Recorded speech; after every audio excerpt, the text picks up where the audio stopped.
I'm going to read to you an article published by Global Research on March 27th, 2020. The link to that article is in the notes below this video.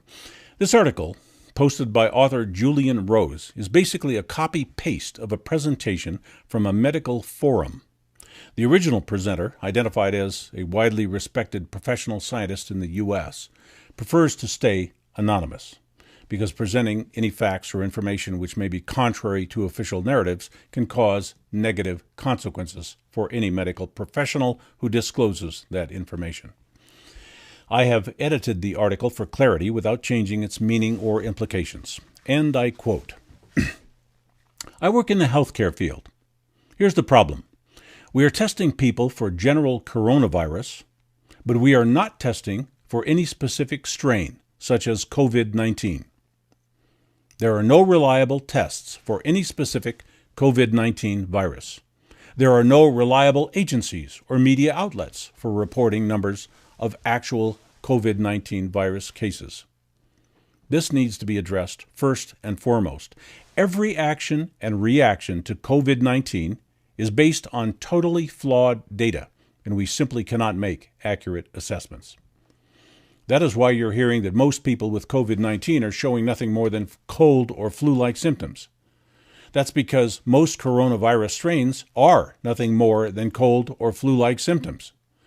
There are a few actual novel coronaviruses, and those cases do have some worse respiratory responses, but still have a very promising recovery rate, especially for those with prior issues. The gold standard in testing for COVID-19, the one that could identify COVID-19, would use laboratory-isolated and purified coronavirus particles, free from any contaminants and particles that look like viruses but are not, that have been proven to be the cause of the syndrome known as COVID-19, and obtained by using proper viral isolation methods and controls. But the type of testing being done, some of which are referred to as PCR, do not detect the virus as such. PCR tests, which stands for polymerase chain reaction, basically takes a sample of your cells and amplifies any DNA to look for viral sequences, such as bits of non-human DNA that seem to match parts of a known viral genome. The problem is the test is known to not work. It uses amplification, which means taking a very tiny amount of DNA and growing it exponentially in a laboratory until there is enough of it to be analyzed. Obviously, any minute contaminations in the sample will also be amplified, leading to potentially gross errors of discovery. Additionally, it's only looking for partial viral sequences, not whole genomes, so identifying a single pathogen is next to impossible, even if you ignore the other issues. The test kits being sent out to hospitals are totally inadequate and unprofessional. At best, those test kits tell analysts you have some viral DNA in your cells, which most of us do most of the time. It may tell you the viral sequence is related to a specific type of virus, say the huge family of coronavirus, but that's all. The idea these kits can isolate a specific virus like COVID-19 is complete nonsense. And that's not even getting into the other issue, viral load. If you remember, the PCR test works by amplifying the minute amounts of DNA. It is therefore useless at telling you how much virus you may have. And that's the only question that really matters when it comes to diagnosing illness. Everyone will have a few virus kicking around in their system at any time. Most will not cause illness because their quantities are too small. For a virus to sicken you, you need a lot of it, a massive amount of it. But PCR testing does not test viral load and therefore cannot determine if it is present in sufficient quantities to sicken you. If you feel sick and get a PCR test, any random virus DNA might be identified even if they aren't at all involved in your sickness, and this leads to false diagnosis. Coronavirus are incredibly common. A large percentage of the world, human population, will have COVID DNA in them, small quantities, even if they are perfectly well or sick with some other pathogen. So the implications are quite clear. If you want to create a totally false panic, about a totally false pandemic, pick a coronavirus. They are incredibly common and have many different varieties. A very high percentage of people who have become sick by other means like flu or bacterial pneumonia, many other causes, will have a positive PCR test for COVID, even if you're doing the test properly and ruling out contamination, simply because COVIDs are so common. There are hundreds of thousands of flu and pneumonia victims in hospitals throughout the world at any one time. To create a false claim of pandemic, all you need to do is select the sickest of these in a single location, say Wuhan, administer PCR tests to them, and claim those few people showing viral sequences similar to a coronavirus are suffering from a presumed new disease. Since you are already selected the sickest flu cases, a fairly high proportion of your sample will go on to die. You can then say that this new virus has a case fatality ratio higher than the flu, and use this to infuse more concern and do more tests, which will of course produce more false cases, which expands the testing, produces yet more false cases, so on, so on, so on. Before long, you have your pandemic. Totally fabricated. All you've done is use a single test kit trick to convert the worst flu and pneumonia cases into something new that doesn't actually exist. Now just run the same scam in other countries. Make sure to keep the fear message running high so people will feel panicky and less able to think critically. Your only problem is going to be that because there's no actual new deadly pathogen, but just regular sick people, you are mislabeling your case numbers and especially your deaths. So your actual deaths attributable to coronavirus are going to be way too low for a real new deadly virus pandemic. But they are preventing people from pointing this out in several ways. First, they claim this is just the beginning and more deaths are imminent. They use this as an excuse to quarantine everyone and then claim the quarantine prevented the expected millions of dead. Second, they tell people that minimizing or downplaying the dangers is irresponsible and bully people into not talking about the real numbers. Third, they talk nonsense about made-up numbers, hoping to blind people with pseudoscience. And then fourth, they start testing well people, who of course will also likely have shreds of coronavirus DNA in them, and thereby inflate the statistics with people with no symptoms. Then they spin that to sound deadly, even though any virologist knows the more symptomless cases you have, the less deadly is your pathogen. Take those 4 simple steps, and you can have your own entirely manufactured pandemic up and running in weeks. But the fact is, no one can say there's a pandemic when there is no accurate or proper testing being done. This is why in most places you will not see a lot of dead people. And if there's a place where a lot of people are dying, no one really knows if it is COVID-19 that's killing them. So that was the Global Research article from late March 2020. If you believe that any information in that article is inaccurate or misleading, please post your response in the comments or contact the producer of this video. When you respond, please provide factual evidence for your position. Whether you think that COVID-19 will kill millions of people or not, you have a right to your opinion, and you have a right to respond as you see fit. Society can be seriously divided and damaged by people who insist that everyone respond to a crisis the same way they do. Should we wear a mask? Should we use bleach? Should we get vaccinations? These are not government's choices. These are your choices. We not only have to look out for ourselves, we have to respect how other people choose to look after themselves. If you feel someone is being careless or causing a hazard, be polite and respectful in how you deal with that.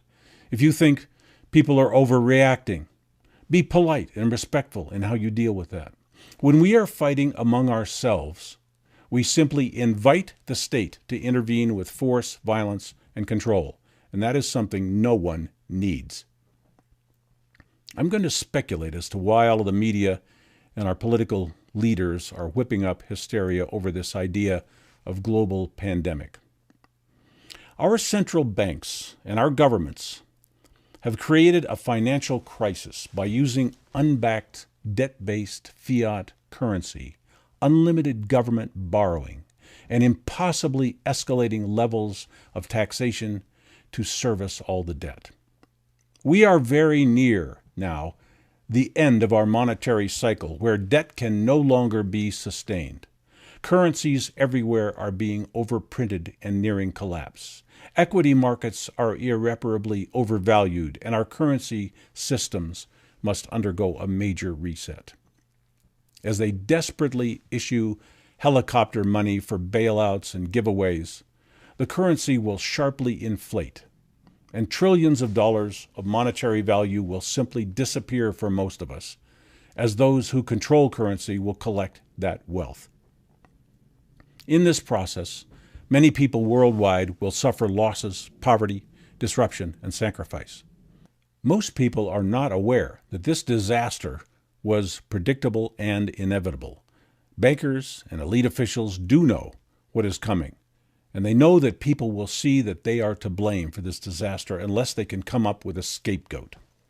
Scapegoats come in the form of things like terrorism, global warming, and global viral pandemics.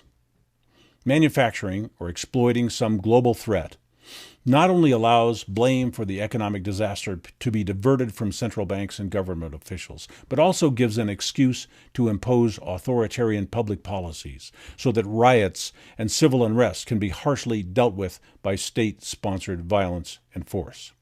We are being suckered to accept a huge new set of restrictions on our lifestyles and personal liberties, so we will be powerless against official policy. And some kind of new world order can be imposed that without some fabricated crisis would meet violent public opposition. We have been made to believe that we must radically change our lives because of a pandemic. But we're actually changing our lives to relieve central banks and our legislators from the blame for what's happening to our economy.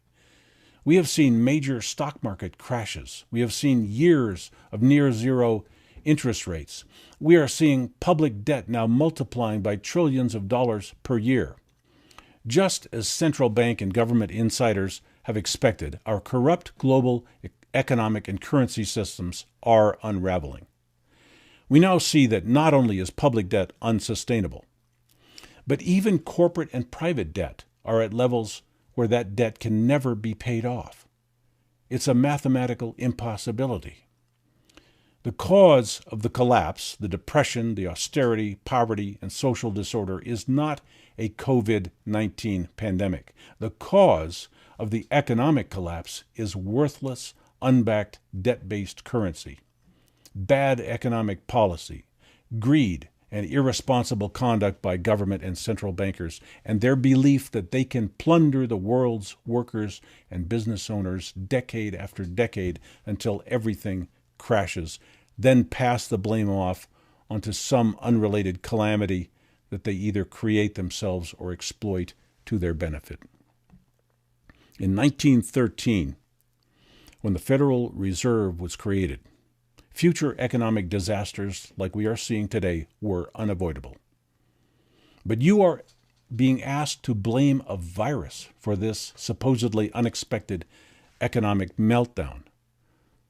The lockdowns, the people forced to not work, the companies forced to not produce, the debtors who will be made unable to pay their debts, the quarantines, curfews, martial law tactics imposed, this whole insane reaction to an alleged pandemic will cause major economic damage. That is what it's designed to do.